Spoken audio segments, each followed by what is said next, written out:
ஐயோ அண்ணி எவ்வளவு நேரம் நானும் அம்மா பசியில உட்காந்துருக்காது. சாப்பாடு ரெடி ஆச்சா இல்லையா? ரெடி ஆச்சு, அது கொண்டு வந்துடுறேன். தெரு வரைக்கும் கமக்க மேல வாசனை வருது. என்ன மருமகளே இது? மட்டன் சூப் அது. ஆமா, நீ அப்பதுல இருந்து ஒரு மாக்கமாவே இருக்க. எப்ப கலகலன்னு இருப்ப? அது ஒண்ணு இல்லம்மா, மட்டன் சூப் நல்லா இருக்குமோ நல்லா இருக்காதோன்னு நினைச்சு பயந்துட்டு இருக்காங்கம்மா. நீ சரி சாப்பிடுவோமா? மணி ஆச்சு. அம்மா அம்மா, ஏய் சிந்து, உனக்கு நான் 1008 தடவை சொல்லியிருக்கேன் சாப்பிட உட்காரப்போ பேசாதன்னு. சாப்பிடுறீங்க முதல்ல. யதே ஏய் மர்மோளே, உனக்கு சேர்த்தான் சொல்றேன். அம்மா, நான் சாப்பிட உட்காந்துருக்கும் போது யாராவது என்னை கூப்பிட்டாலோ பேசாலோ எனக்கு சுத்தமா பிடிக்காது. கோவக்காரியா மாறிடுவியாமா. சாப்பிட்டதுக்கு அப்புறம் எதனாலும் பேசு. யதே வேணாதே. திருப்பியும் சொல்றேன் மர்மோளே, சாப்பிட்டு பேசுற எதனாலும். என்னி இப்படி ஒரு சூப்பர் நான் வாழ்நாள்ல குடிச்சதில்ல. நீ அவ்வளவு சூப்பரா இருக்கு. ஆமா, என்னமோ சொல்ல வந்தியே, என்ன சொல்ல வந்த மர்மோளே? இப்ப சொல்லு.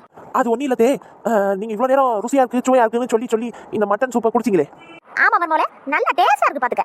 அந்த மட்டன் சூப்பு கொதிச்சிட்டு இருக்கும்போது கடைசியா அதுல பல்லி வந்துருச்சதே, அதைத்தான் நீங்க இவ்வளவு நேரமா ருசிச்சு சாப்பிட்டு இருந்தீங்க. அடி பாவி மர்மோளே, இத முதல்ல சொல்லிருக்க கூடாதா? நீங்க தானே சாப்பிடும் போது எதுவும் பேசாத, நீங்க வாய் அடிச்சீங்க.